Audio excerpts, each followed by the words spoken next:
Rest. 3.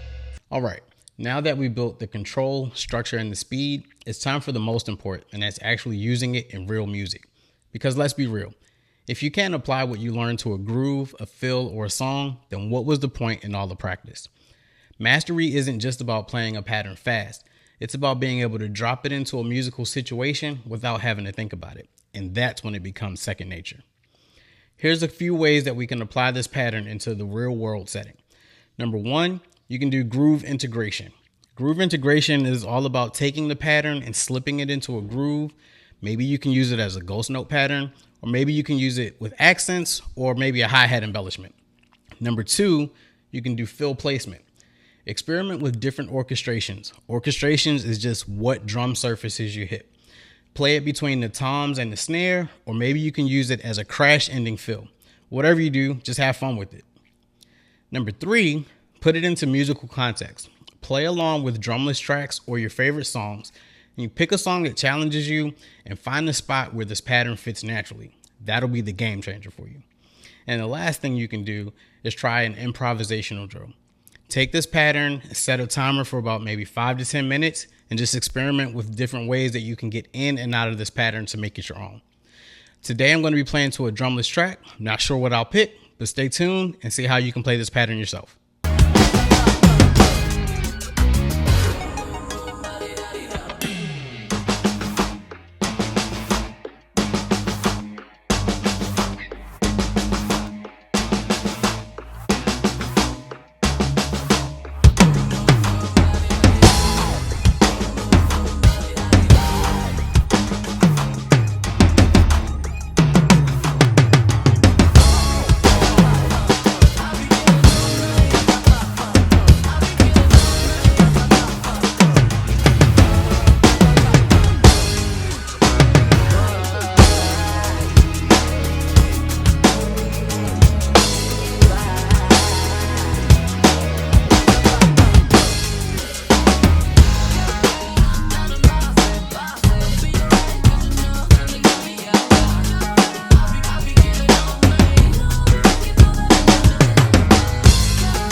So we took the right, left, left pattern from a simple sticking pattern to something you can actually use in real music.